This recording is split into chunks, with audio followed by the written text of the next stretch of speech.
I'm nervous. I'm about to enter an elementary school where I don't even speak the same language. I pass a couple of students talking in the hallway, not in English though, in Spanish of course. I finally get to the first grade classroom where I'm going to be job shadowing, and the teacher announces to the class, "First grade, this is Miss Courtney." The students run over to me and surround me with hugs. This is going to be a good experience. In fact, it was a great experience. Like most students, I was a little hesitant to go on a study abroad trip, mostly because I was worried about the cost and how dangerous it could be, because I was going to Honduras, which doesn't exactly have the biggest reputation for being a safe country. But everyone has a different reason why they want to go to study abroad. But one thing's for sure, you're not going to forget it. And today I'm going to help you feel a little bit more at ease on why you should go on a study abroad while you're in college. First, by talking about the most common myths and why they are false. Second, I'm going to talk about the real cost and what the real danger is of taking a study abroad. And last, I'm going to talk about the educational benefits it will provide for you. So first, we're going to talk about some of the myths. The most common myths are about studying abroad are dealing with cost and about scholarships and how dangerous it really is. But we'll talk about that a little bit later. According to the Illinois Study Abroad Office, one of the other top myths about studying abroad is it is necessary to speak a second language to go study abroad. This is false.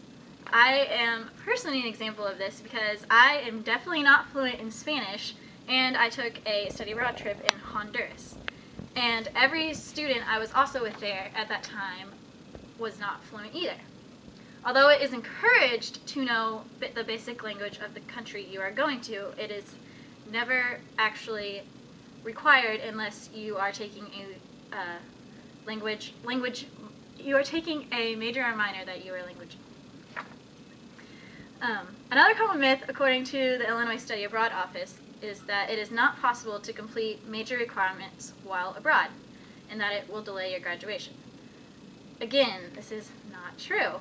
I personally received 7 credits while I was in Honduras that went towards my major, and I was just there for 3 weeks. It depends on the type of program you are in, how many credits you will receive, but because it is a study abroad, you should be getting credits towards your major. And as far as studying abroad delays your graduation, it's also not true because you are getting credits for your major, so you are also working towards your end goal. So along with thinking that study abroad delays graduation, the Illinois Study Abroad Office says that it is difficult to find time after graduation to study or travel in another country. College is a unique time that allows for summer, semester, or years-long studying abroad. After graduating, most people find that the demands of work, family, and other responsibilities prevent them from significant time abroad. So college really is the best time to study abroad, when most people think you'll have more time after you graduate.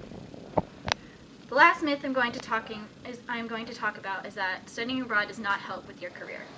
In fact, according to the Illinois Study Abroad Office, employers are now looking for well-rounded employees who are able to demonstrate the ability to adapt to new situations and thrive in multicultural environments, which is exactly what you are doing when you go on a study abroad. So going on a study abroad will show your future employer that you are exactly what he or she is looking for. So now that you've heard about the myths, let's talk about what most parents and students are worried about, which is cost and safety. Cost can be a major decision when deciding on going on a study abroad or not. So according to the UC Davis Study Abroad Office, studying abroad can be expensive, but studying abroad can also cost the same or even less than spending that same amount of time you are on campus, especially if you are in a country that has a lower cost of living than at home. And this was also the case for me. I was able to receive 7 credits at the same cost I was going to get them at Purdue. So it really was the same either way. Studying abroad has also become more affordable because students can now use financial aid in the form of grants or loans. And also scholarships are becoming more available. I know at Purdue they are really promoting study abroad by offering more scholarships to students to encourage them, because they see studying abroad as a very beneficial way of studying. And then naturally, parents are going to be worried about their child's safety when they're off in another country. I know with my parents, it was hard to get them to let me go to a very dangerous country like Honduras, but just know that the college or university you are with will never put you in a life-threatening situation. The College Parents of America website says, no college or study abroad program wants to take any risk with your college student. In some cases, ensuring safety may cost a little bit more as they attempt to reach and evacuate students in crisis. So keep in mind that the college or university is just as concerned as you are about safety. The final topic we are going to talk about is the educational benefits that it provides. According to the IES Abroad, after studying abroad, most students never view their education in the same way again. A powerful experience and often influences subsequent educational endeavors, including the decision to pursue higher degrees. I agree very much with this. After coming home, I personally reflected on everything I experienced, and it empowered me to do more than I have already been doing. Like I said, also, it could enhance your career. The IES Abroad also says you will have better job success having taken the initiative. Not only says something about your academic achievements, but also about your personal ambition and determination, which is very appealing to your employers.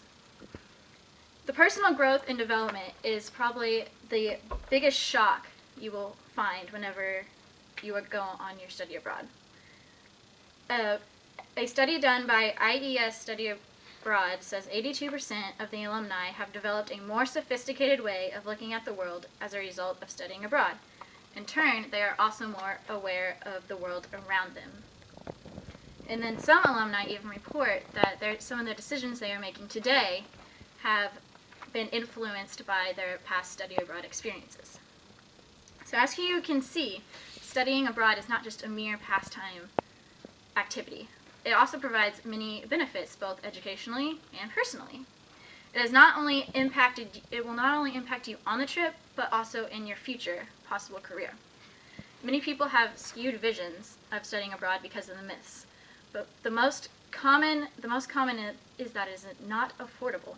But as I have talked about, there are many ways to get financial aid, including scholarships, to lighten the financial load. And as far as safety is concerned, remember, the college is always as concerned as you are. And as a college student myself, personally taking a study abroad, I highly recommend it because you're not going to regret it.